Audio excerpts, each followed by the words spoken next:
recently issued Pew Research Center survey reported that just 20% of adults in America trust the federal government to do the right thing. This worrisome skepticism predates the 2016 election and underscores a decline that has been occurring over the last decade or two. But as we will learn tonight, Americans are also beginning to lose trust in each other. Good evening, everyone. I'm Jim Falk, President of the World Affairs Council of Dallas-Fort Worth, and thank you so much for joining us for our conversation this evening with Pete Buttigieg, AKA Mayor Pete. Published just this week, Trust America's Best Chance is a short and important examination about the forces, both domestic and foreign, that are systematically degrading trust in our institutions and in each other. Before we get started, let me remind all of you that you can purchase an additional copy or your first copy of Trust by going to interabangbooks.com. And they always offer a 10% discount for our viewers. And all you need to do is type in dfwworld. That 10% discount, however, is only good at the online store. I want to thank our sponsors and partners, and they include our Vice Chairman, David Jacobs, and his wife, Cher. Additional support has been provided by Michael Holmes, Janice and Wes Logering, Diane Lowe, and Hetty and Don Reynolds. And as you can look at the list of sponsors, it really makes a difference. If you'd like to support one of our programs at either the $500 or $1,000 level, just give me a call or contact Alana Buenrostro at the World Affairs Council. I also want to recognize and thank the Dallas County Democratic Party for being our co-presenter. Additional thanks to the Resource Center for their promotional support, as well as World Affairs Councils across the country, and especially New Hampshire and New Orleans. It is my pleasure to introduce Wally Brewster, who is a friend of Mayor Pete. Ambassador Brewster's appointment as the U.S. Ambassador to the Dominican Republic in 2013 made history when he became the first openly gay ambassador to ever serve the United States in the Western Hemisphere. Wally has been named one of Foreign Policy Magazine's top 100 global thinkers. And I'm proud to say that he is a director of our World Affairs Council here in Dallas-Fort Worth. Wally, looking forward to your introduction. Thank you, Jim. Good evening, Pete. How are you? Good evening. Great to be reunited. Thanks for doing this tonight. Well, it's great seeing you again. And even though it's virtual, it's great to welcome you back to Dallas. Ladies and gentlemen, I have the pleasure to tell you a little bit more about our guest tonight, Pete Buttigieg. I think we've heard a lot about him and seen him, but I'm going to give you a little more background.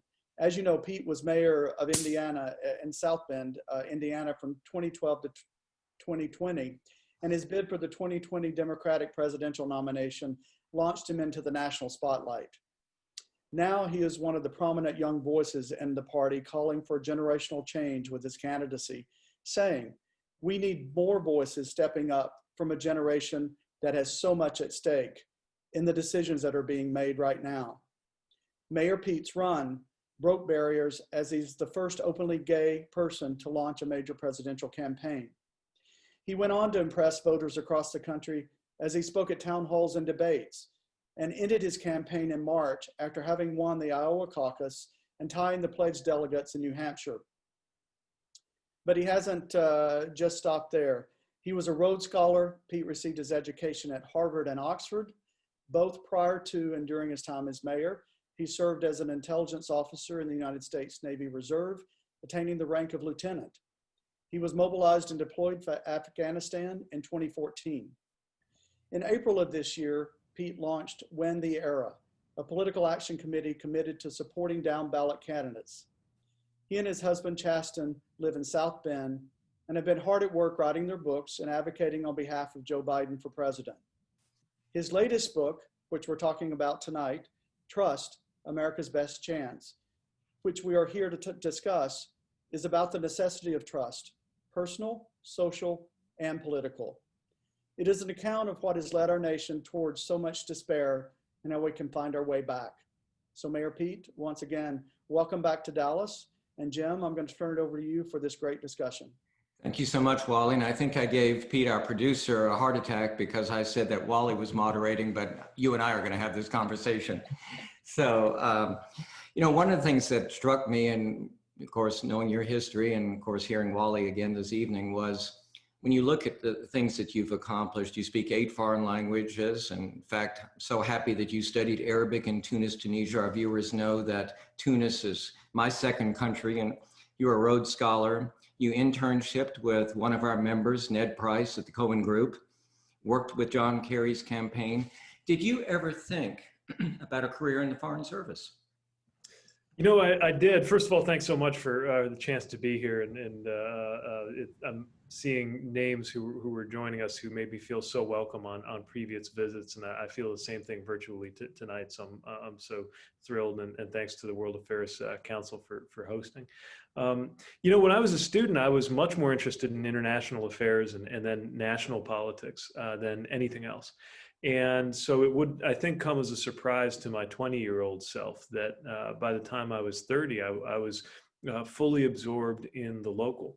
But I've also come to believe that actually salvation will come from the local, especially when it comes to some of our most challenging global issues. And a lot of that is partly through the lens of trust that I've talked about in the book. So many of the pathologies that seem to make it difficult for us to get things done in our national political system, in our international institutions, there are ways around that at the local level because relationships are formed on a different basis and trust can arise in a different fashion. And I think much depends on our ability to take those instincts that we often hone at the local level or in our most intimate community involvements and find ways to bring that out to the national level. So I think about that a lot. I think there's an alternate universe where I probably would have leapt at the Foreign Service exam and had a chance to be in a diplomatic career, and so admire the people who do that. When I was deployed, I was in Kabul and in and out of the embassy sometimes for my work because my commander was a civilian. And you know, this is a time for the professionals in the Foreign Service to you know that help is on the way after what so many people have been through, I think, especially in the last few years, who, you know, idealistically were motivated to be part of representing the United States, not realizing just what they'd be asked to represent in this era. And we're going to get to some of that in a few minutes. We had George Friedman speak a few months ago about his new book, Storm Before the Calm. And in a sense, he talks in the same way that you do about this decade is one that is extremely urgent. And you wrote, these years will either generate a vision for a new American social democracy or solidify the trajectory of an American decline. I wonder, in a sense, doesn't every generation, I mean, I remember talking to my parents about the Great Depression or World War II or the civil strife that we experienced in the 60s. Why do you feel that this is really different? Well, I think this is one of those moments that arises maybe once or twice a century.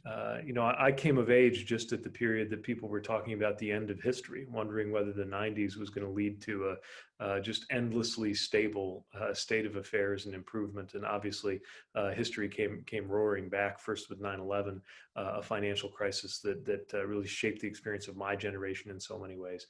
And now the Trump era, COVID, the summer of George Floyd, and everything that's gone with it. I think it's just one of those moments where forces are converging and timelines that are not being set by politicians, but just by affairs are coming to a head.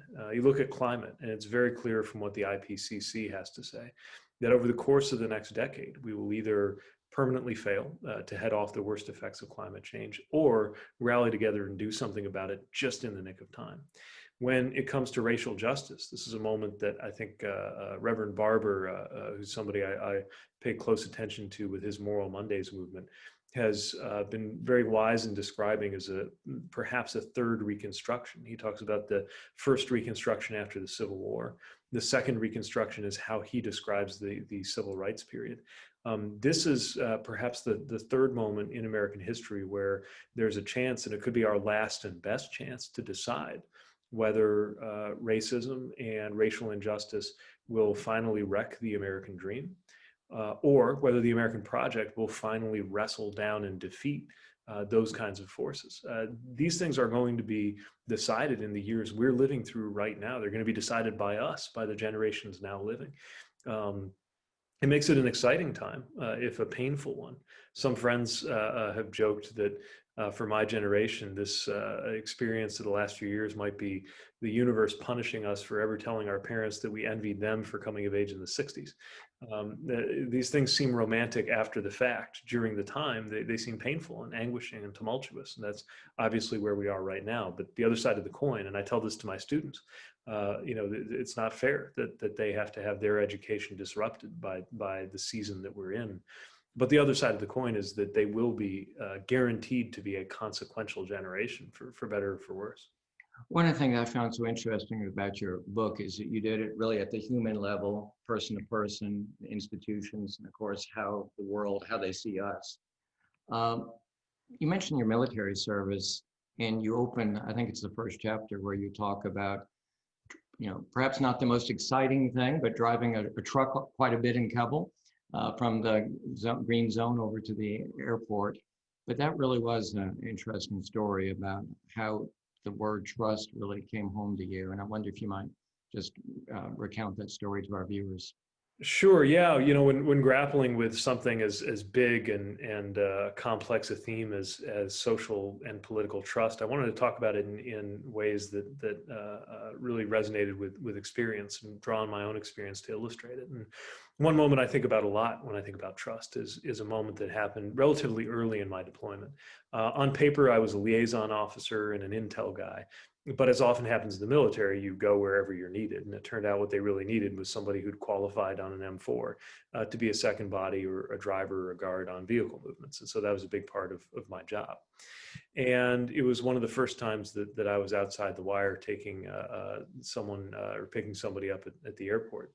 That I passed through what by Kabul standards was a typical early morning commute traffic jam. And then something happened that wasn't so typical, which is someone got out of his vehicle and started approaching mine. And I'd been trained enough to know that when somebody approaches you, especially if they're anywhere near the wheel well of your vehicle, that's a popular place for a magnetically attached improvised explosive device to go. And I knew that the Marine at my side and I and my vehicle might be in danger. But I was also trying to assess what to make of this person approaching the vehicle, because there was no good option. Staying in the vehicle is not a good option if you think it's under threat. Getting out's not a good option either, especially in the environment that was going on out there. And leveling your weapon at a total stranger is something you would want to avoid, of course, for many reasons. So I had a couple of seconds to decide whether to trust the good intentions of this person or whether to jump out and raise my rifle, and decided in the end to sit tight. Found as he reached toward my wheel well that his purpose was to remove a piece of his car that had actually got wedged in mine, a little bit of fiberglass off his Corolla, that in, again, the sort of classically Afghan experience of traffic, I hadn't even noticed that our cars were pressed up against each other earlier as we were entering into this intersection. And I reflected on that a lot. First of all, just thinking about what might have gone wrong in that moment, wondering whether there was anything rational that I could point to in my decision to trust him, or whether I just guessed right. And over time, coming to realize how much of a risk he took trusting me by approaching my vehicle, knowing what that might mean when you're approaching a coalition uniformed armed service member. But the other set of reflections as I was preparing this book that came to mind was that that's a very dramatic example of the role of trust. But we actually trust people with our lives constantly. We do it thousands of times a day. And the normal functioning of society depends on us not even noticing most of the time. And a good example is anytime you're behind the wheel of a car and you go through a green light, your life literally depends on your ability to trust that somebody waiting at the red light is going to follow the rules. And the vast, vast majority of the time they do. If for a moment you couldn't believe that, you couldn't really navigate, literally, physically navigate a city. And that's just one example of how every movement, every transaction, every relationship, big and small, relies in ways we often don't even consciously notice on the role of trust. And that brings up, it's a good segue to what you talked about and this really struck me, 1958, 73% of Americans said they could trust the government in Washington to do what is right always or most of the time. In 2019, that number took a nosedive. I think people are going to be really surprised. They were showing it nosedive to 19%. What does, how do we get that back?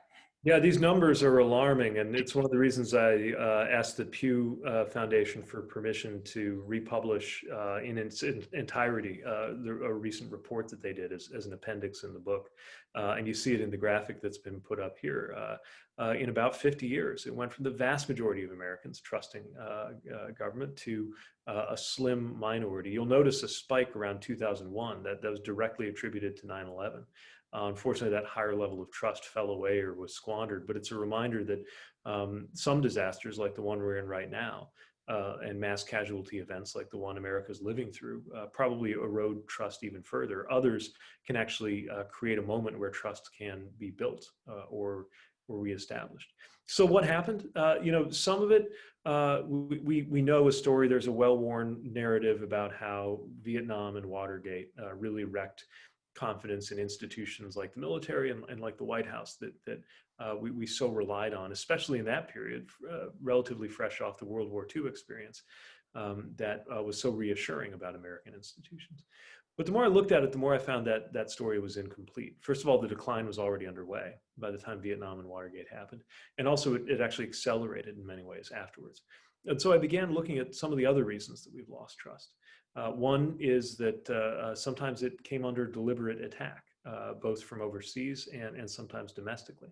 That there have been projects, and one that I analyzed in the book is maybe a lesser known flavor of Russian misinformation operations, which is around vaccines. There was a study in a journal of public health that looked at tweets from Russian bots from about 2014 to 2017. So this is before, during, and after the 2016 election, and looked at the patterns of how they talked about vaccination. And what was so interesting was they wound up pushing not only anti-vaccine misinformation, but pro-vaccine information at the same time. And it revealed a strategy that was more about creating doubt and mistrust than about pushing any particular point of view. And so if you ever wonder whether trust is important, one piece of evidence is how much effort our adversaries have put into undermining it. The Russians have done this on vaccines, climate change, racial relations, many things. Exactly. Matter of fact, they very cleverly exploited existing fissures around race to build up sources of mistrust that obviously come from a very deep well of very real lived experience. There are also some things that happen domestically. Of course, the evolution of our media environment. It was literally Walter Cronkite's sign-off to say that's the way it is. And one of the things that I found is the more information we're getting, as we do now on social media and digital media, there's, I think, an idea out there that this has kind of replaced the role of the reporter, right? Everybody's a reporter because you can be on the scene with your cell phone collecting video within moments. And in many ways, that's been very important. Look no further than the fact that the world knows about what happened to George Floyd, not because of a reporter, but because of an individual who captured it. But this also means that the role of journalists, while it's changed, has actually grown in importance because we're being bombarded with so much information that we need help sorting through it. And that editorial function, that sorting function, that fact-checking function, I believe is actually more important today, now that we have access to so much information that we're overloaded with it, than it might have been before.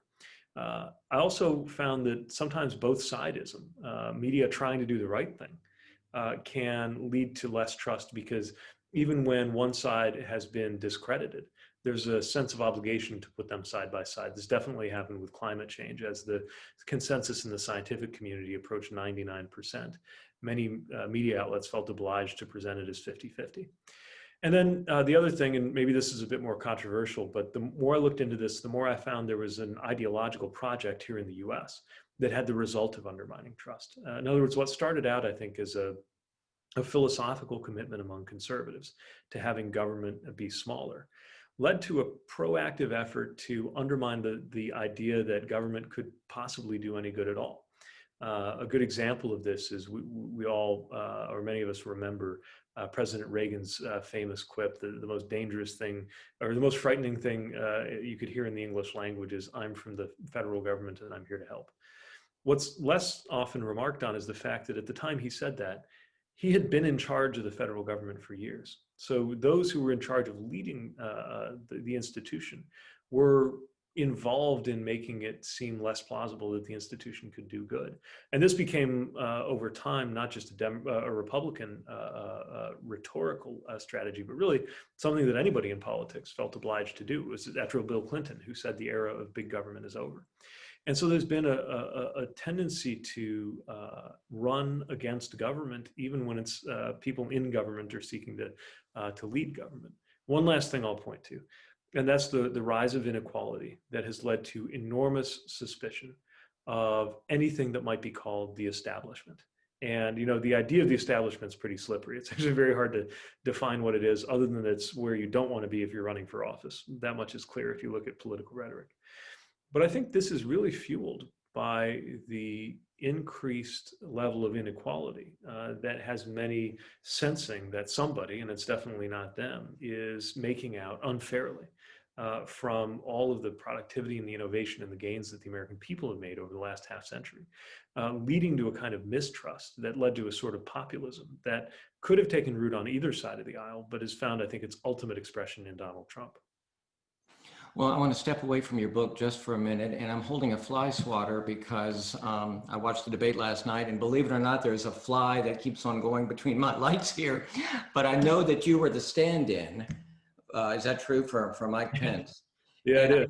And I wonder if you might just give us, there you go, a little flavor. I could not arrange this any better. Could I? Give us a bit of flavor about what it was like doing that. What was the atmosphere? Well, you know, in the debate hall last night, the atmosphere was intense. I must have been the last person who didn't know about the fly, because we were watching it on the stage and you couldn't make it out at the distance. 2 minutes and 5 seconds. Oh yeah, who knew? I got out and people were like, all they could talk about was this fly, and I'm thinking, what fly? And what about what she said about the troops and what he said about the court? And, you know, I was privileged to be trusted with that role. And, you know, Senator Harris is a phenomenal debater. And so it wasn't about, you know, I think prep wasn't so much about whether she was a great debater. It was about making sure that you could anticipate the sorts of things he would do and he would say. And, you know, having served as mayor in Indiana when he was governor and watched him closely, I think I was asked, because I knew him well, to play that role. And, you know, it's really more about the substance than it is doing an impression. But I've got to tell you, after doing a lot of these prep sessions, I sometimes still find myself slipping into the cadence that I would try to offer of, you know, him saying things like, I really do believe that the broad-shouldered leadership of this president has positioned America for 4 more years of great economic comeback. You may have another vocation. I don't think I'll quit my day. But let me ask you this. I mean, you know, the reviews today are that at least both candidates did not answer 2 or 3 questions. And clearly the one on the Supreme Court, back in the Supreme Court, Senator Harris did a relatively good job of skirting the issue. Aren't they going to have to come up with a better answer? Well, it's a strategic concern. Look, I've been outspoken on this issue, and my view remains the same, that there's a lot of potential for structural reforms, not so much so one side wins, but actually the reverse, to depoliticize the court, so that we don't have an ideological death match in the Senate every time there's a vacancy. And there are a lot of interesting ideas on how to do it. But I think the concern is that kind of becomes a distraction to some very real immediate issues that are in play right now in a matter of days. I mean, the Affordable Care Act, for example, is coming before the Supreme Court in a matter of weeks. And that has immediate life and death consequences for many people who stand to lose their coverage if the law is struck down. It certainly got my attention on Monday when Justices Alito and Thomas published a note alongside the rejection of a case that between the lines made it pretty clear that they were interested in overturning Obergefell, the decision that by 1 vote makes me a married man. Well, let me bring, go ahead. All to say that, you know, the stakes of the appointment that is underway, the decision that is about to be made, I think rightly belong in the center of this debate, even as other concerns are I think, going to be of interest to people for years to come. Let me bring in some of our audience questions. This is from Maria Zamed, who's watching from Virginia Beach. And she's a fellow Maltese American who, I guess she's correcting me, who knows how to pronounce your name correctly. Mammut, yeah, classic Thought I Maltese. did okay. Do you think Democrats are prepared to handle the potential violence on or post-election day? At the very least, especially in light of today's alarming event in Michigan, the very least we might expect is a serious voter intimidation. And she goes on. What's your Yeah. thought about that? Yeah, alarming is the right word. I happen to be in Michigan at the moment. Chasten will be with Governor Whitmer soon for a campaign event, and we've clearly gone beyond just overheated rhetoric. There is real danger from extremist groups, mainly, though not exclusively, on the political right, and this is unfortunately being condoned or sometimes stirred up by the President of the United States. I mean, you don't have to use your too much imagination to connect the dots from a tweet that says "Liberate Michigan" to a movement that says that being asked to wear a mask is an expression of tyranny, to a bunch of right-wing armed extremists apparently hatching a plot to harm the governor of the state. And this is just one that got caught. The FBI has, I think, correctly assessed that right-wing extremism domestically presents one of the greatest terror threats that we currently face. As to what happens on election day, I've closely been following the work of the Transition Integrity Project. This is a bipartisan group that basically gamed out the same way we would do war games in the military with people who'd had positions of responsibility in Republican and Democratic campaigns and transitions to think through all the things that might happen. And they reached the conclusion that there is a pretty high risk of political violence in the event of a strong Trump win, a weak Trump win, a weak Biden win as well. That a strong Biden win was the only scenario where they assessed that it was less likely for this to happen. But anyway, you cut it. Election day, or even the resolution of all the elections, won't be the end of the churning, roiling extremism and danger that we have in this country.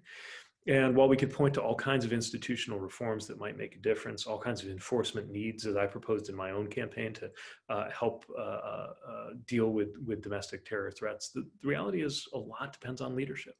A lot depends on voices from both sides of the aisle denouncing this, and a lot depends on the restraint of figures like the President of the United States. One vulnerability, a very soft underbelly in our democratic system, is just how much depends on the willingness of those who lose elections to concede the legitimacy of those elections.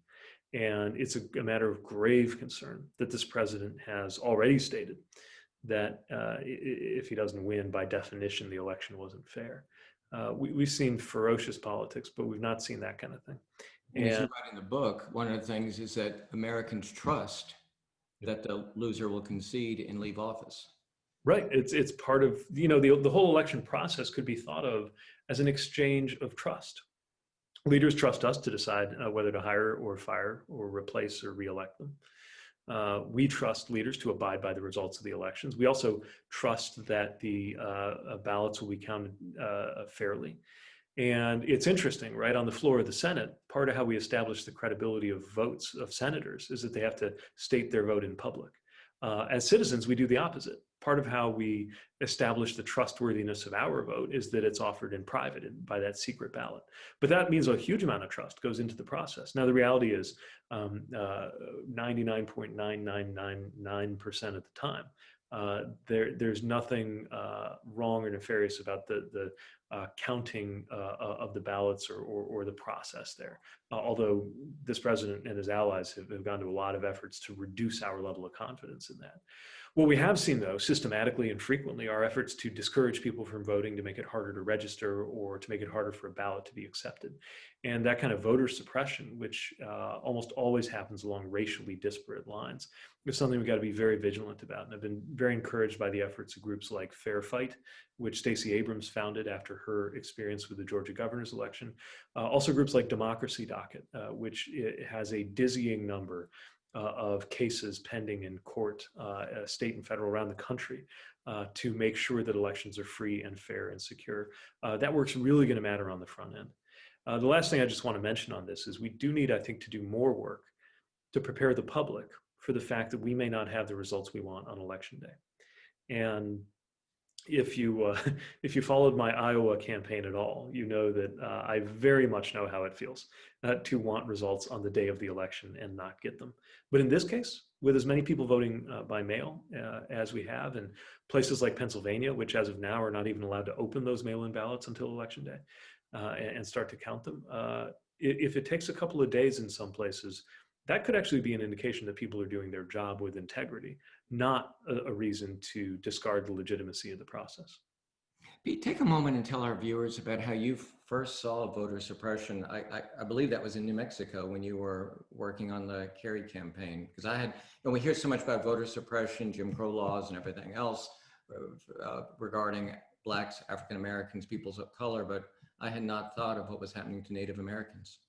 Yeah, voter suppression sometimes takes more subtle forms. And when I worked my first campaign job in Arizona and New Mexico for the Kerry campaign, one of the things I learned about, first, it was first an eye-opener for me to learn that as a general rule, Native Americans, Indian country in the US, is among the most reliable constituencies for the Democratic Party in much the same way that the Black voters have been.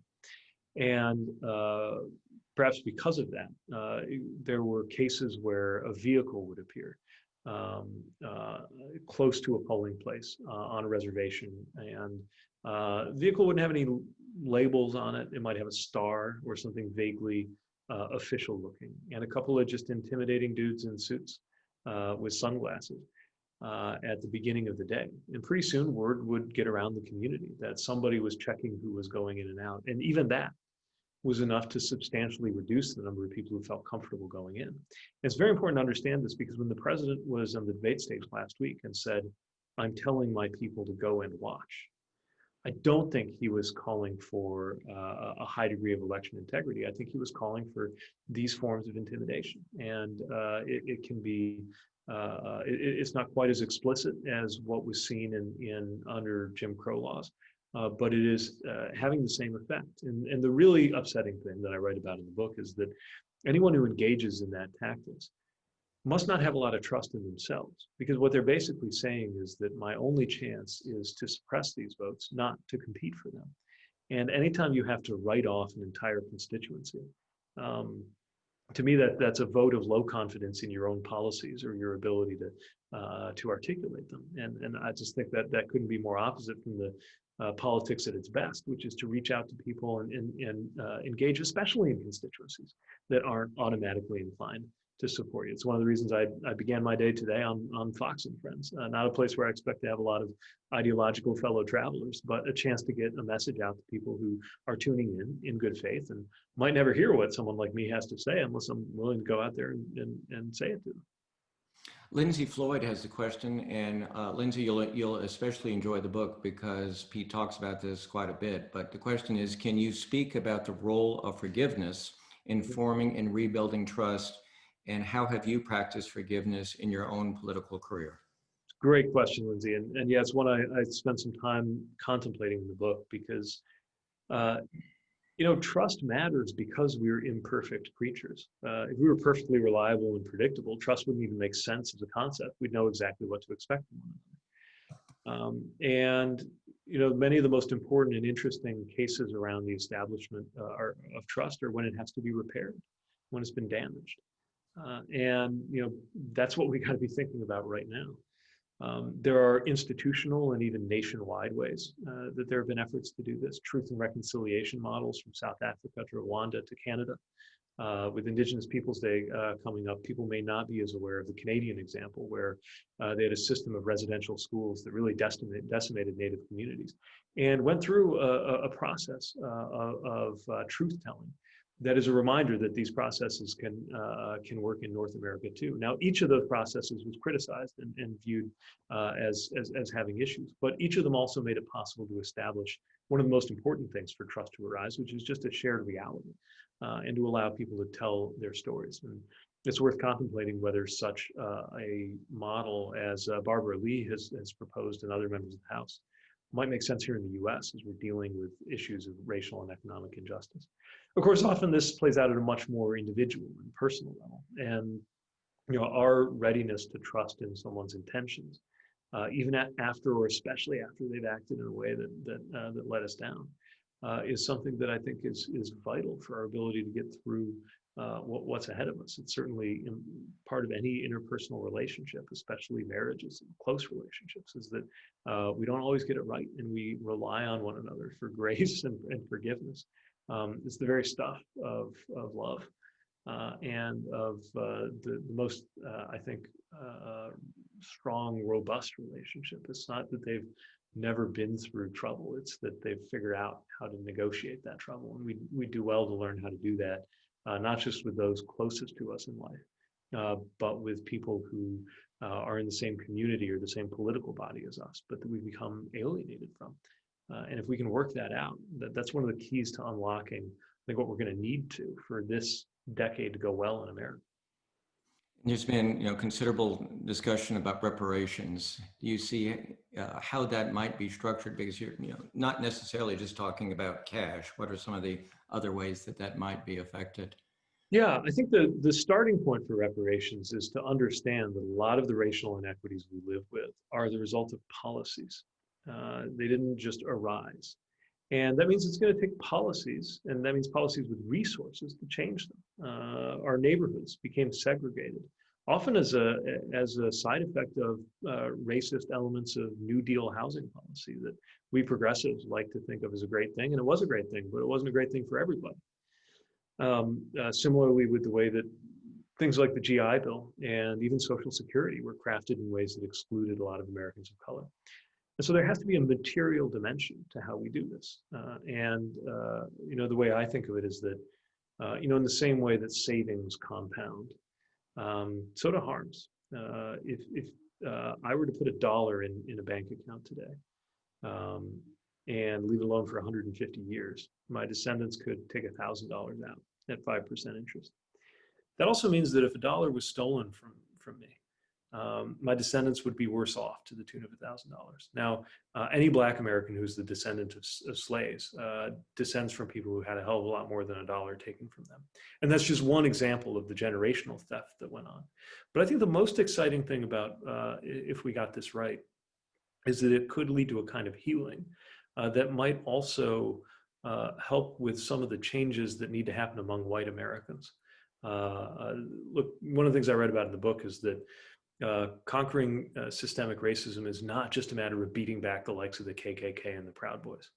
That well-intentioned white Americans who don't believe in racism still have to go through a lot of change and a lot of reckoning in order to get to the other side of what we're going through right now. It can't be expected that people of color have to do all the work. It makes sense that they're leading, but they can't be expected to do all the work.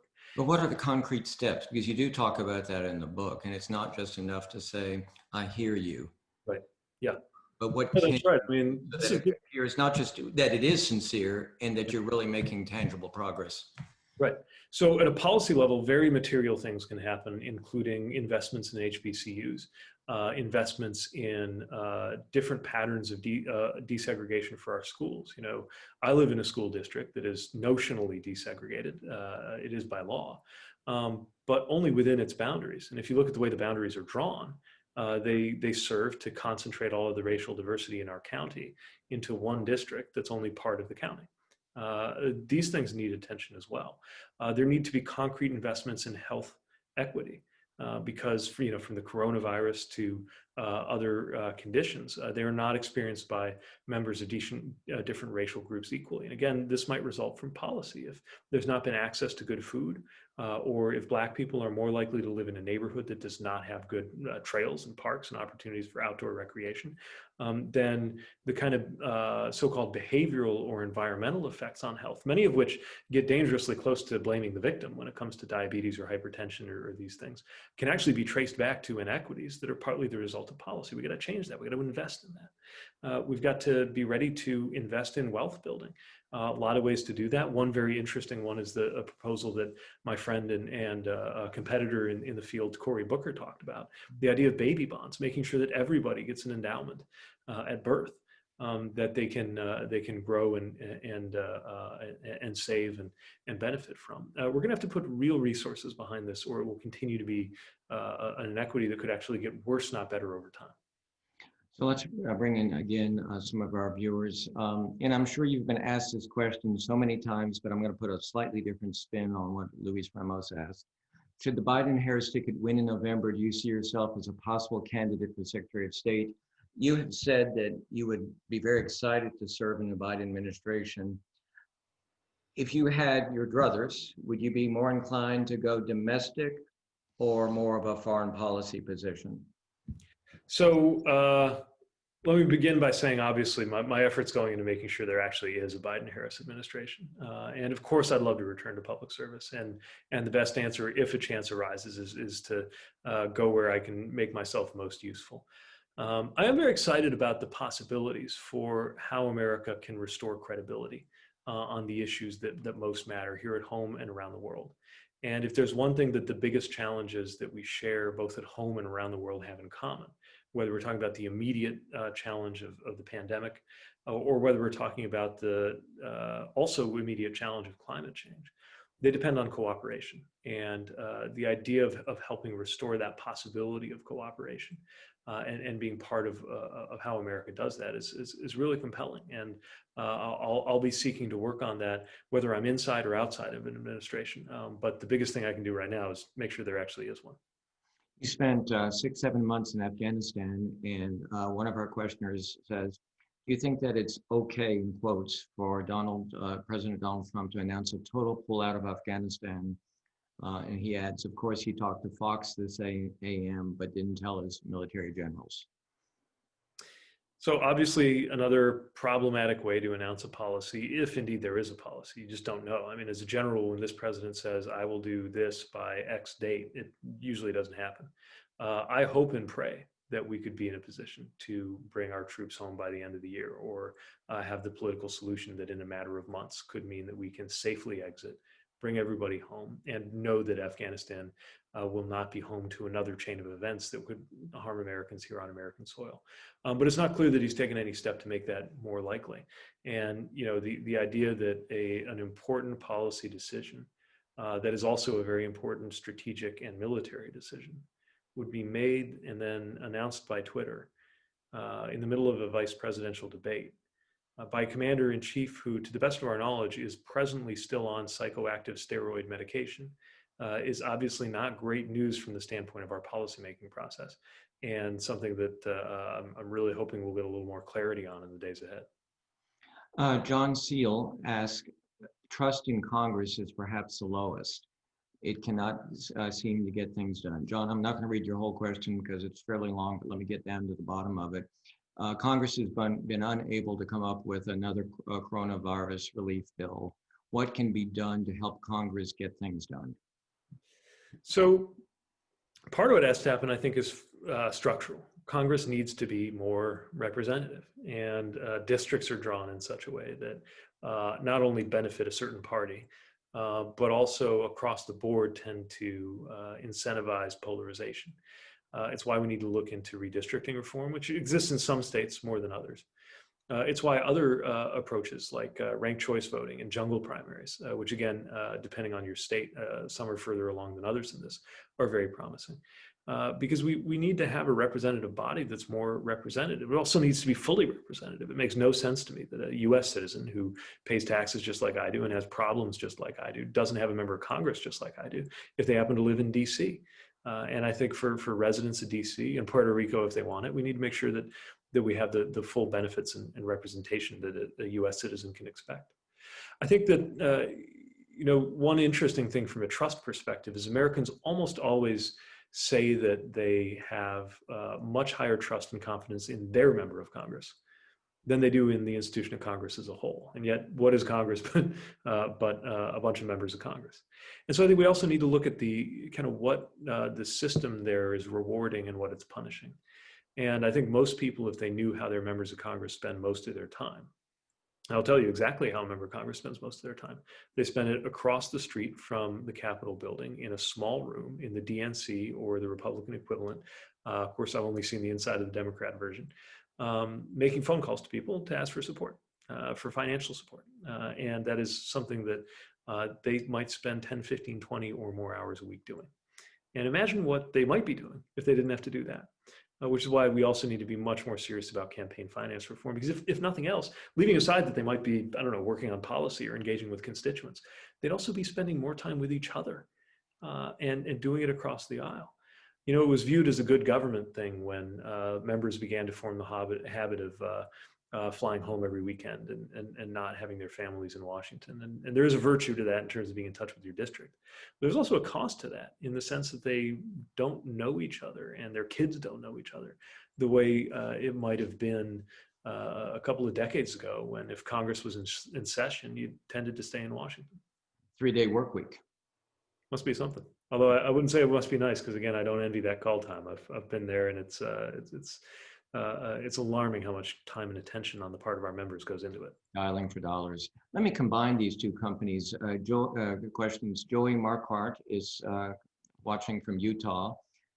What are your recommendations for everyday Democrats seeking to build trust with everyday Republicans in 2020? And Aubrey Yarborough, Ava Markovsky, how do we have respectful conversations with people who don't respect who we are, women, Jewish faith, LGBTQ? How do we make them feel respected and not immediately get defensive when they're literally discrediting who we are at our core? Yeah, I think communication. The prior question is a little easier to wrangle with than the latter one. The prior one, I think the solution is that everyday Democrats and Republicans are much more prepared to get along than elected officials who are Democrats and Republicans. And one of the things I think is really important is for us to hold fast to those circles of belonging that we have in our lives, whether it's a faith community or a neighborhood or a military unit or a civic organization that are bipartisan. So that you know somebody as your friend or colleague or teammate first, and then as somebody from the other party second. You have a much better chance of understanding where they're coming from that way. Unfortunately, our circles of belonging are often getting more and more concentric. In other words, if somebody has a certain kind of education or lives in a certain community or is a city dweller, period, or has certain kind of basic social markers, you can almost predict what their politics are going to be. It's very dangerous because we're supposed to try to mix up those identities. The latter question is tougher, but one thing that I learned from the LGBTQ experience, at least as we lived it in Indiana, going through the disastrous effort of the then Governor Mike Pence to implement a law that would have used religion as an excuse for discrimination, was I found that there was an opportunity to help people feel better about themselves as they were moving toward the right side of history in a way that wasn't always easy for them. And this is really important because I think there is a temptation. I mean, certainly I feel it. If I'm breaking bread with somebody who doesn't believe that my marriage ought to exist, that it's tough to see past that. And yet, there are a lot of people who I think if we back them into a corner and wag a finger at them and tell them they're bad, are going to have nowhere to go but the arms of the least tolerant. And on the other hand, if we invite them in and let them know why it is so important for us to be regarded and live equally, it just is a whole different way for their self-conception to work. One of the things I write in the book is, racial defensiveness that I think all white people, all white progressives feel. But I in particular noticed in speaking or trying to speak to white officers in my city's police department about issues of systemic racism. Many of them were unable to even hear what I was talking about because immediately they shut down because they felt that the mere mention of it was assigning to them a character flaw rather than describing a phenomenon that all of us are susceptible to. This happened again last night in the debate when Mike Pence talked about implicit bias as he kind of accused Democrats of accusing police of bias.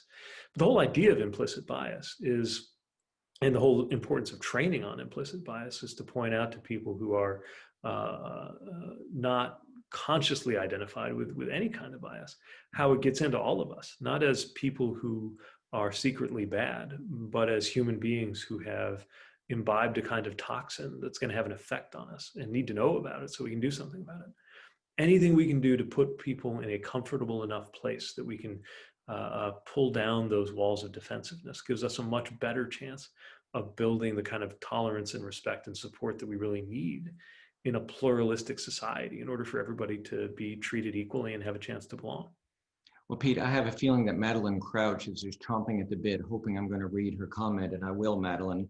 Mayor Pete, music and musicians are a big part of my life. It seems to me that music has the power to bring people together like few things in the world. Here's my idea. When Congress is in session, open proceedings once a week with a short student music performance. When people are listening to music together for a moment, everyone is on the same page. Wonderful thought. We've got big problems to solve, but we also desperately need some feel-good time with each other after the last 4 years. I cannot believe that I have the fly. If my daughter, who can be quite devilish at times, if she were in the house, I would think that she put the fly in here. There's going to be a dead fly after we finish. Yeah, maybe, I don't know. Maybe it's a sign of the times. What a great thought. I think that is true. Look, that human beings have some capacities that are definitely not. There's no political valence to our capacity for suffering or our capacity to experience beauty. And something as simple as that could well have a really powerful effect. We always, when I did a State of the City address, used to do that. We'd invite a local, usually students, to do a performance. And you're right, that moment can just shake us out of some of the modes that we're in, and it could be a very healthy thing. So in the book, you also talk about the Electoral College, and many of your colleagues in the Democratic primaries talked about the need to abolish the Electoral College or reform it. There have been over 700 attempts to do so, none of them have been successful. What gives you any hope that there might be a successful ratification amendment? Well, I think it's the increased level of disparity between what the American people want and what's actually happening. Just about every major issue, the will of the American people is being thwarted. Everything from levels of taxation for the wealthy to a simple idea like background checks on purchases of guns, to what needs to happen in terms of infrastructure investment, things that have like 70, 80, 90% things that Republicans and Democrats, not in Congress, but just in general, think ought to happen, still don't happen. And there are a lot of different features of a lot of different parts of our political system to do that. But the Electoral College is an example. When I was in high school studying the Electoral College, I always thought to myself, well, if someday it ever came to be the case that the American people voted one way, but the Electoral College voted another way, I'm sure that would be the last we ever heard of the Electoral College. It's happened twice since then. And each time that happens, it undermines legitimacy in the entire system if we don't fix this. Now, there are a lot of powerful political incentives not to, although if some of my friends who are working in Texas right now are successful and Texas becomes a blue state, maybe it'll be Republicans who are demanding that we do away with the Electoral College. I don't know. But this shouldn't be a partisan thing. And we could set it up in a way that it doesn't take effect for 10 years or so you don't know quite who benefits. What I know is that my vote in Indiana should count the same as your vote in Texas, and that ought to count the same as somebody's vote in New Hampshire or DC or California or Nebraska.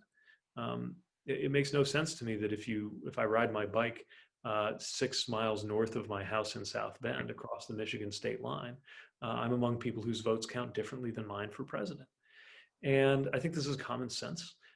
And I think there's a way to do it without I think a constitutional amendment is the most robust and permanent way to do this. But there's a movement right now to one state at a time pass an agreement to a compact that says if enough states come on board, then all of those states commit that they'll pledge their electoral votes to whoever wins the popular vote.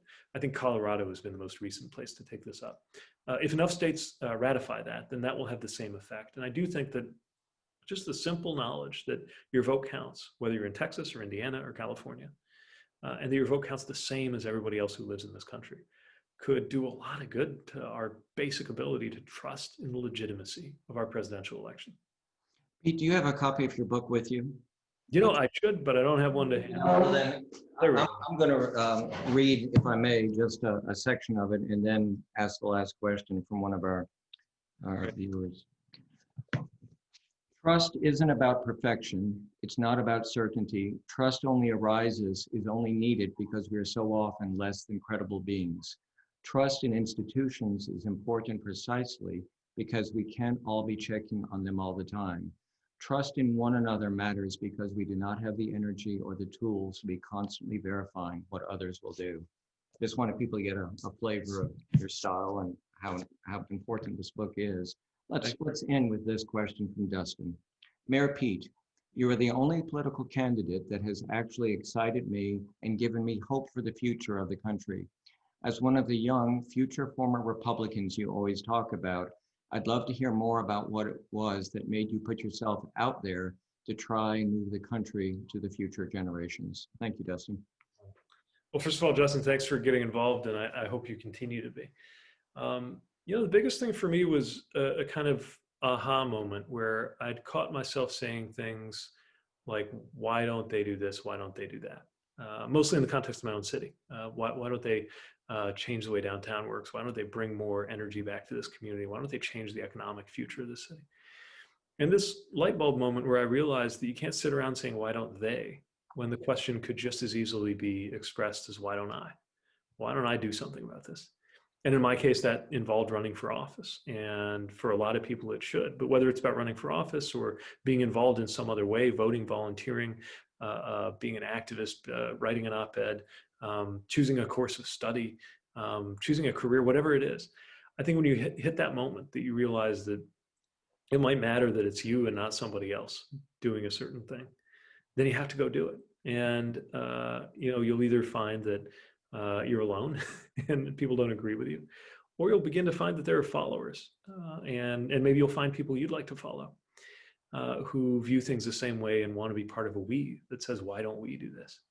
And then, whether you're leading the band or whether you're right in the middle of it, you have that sense of being part of the change that's supposed to happen instead of just throwing up your hands and being mad at it. And that takes us, I think, from frustration to empowerment in a way that's going to be so important for how this decade's going to go, and really for how the rest of our lives are going to go. As our conversation began, we're living through one of these incredibly consequential times, and that means our lives are more consequential than is usually true in the sweep of history.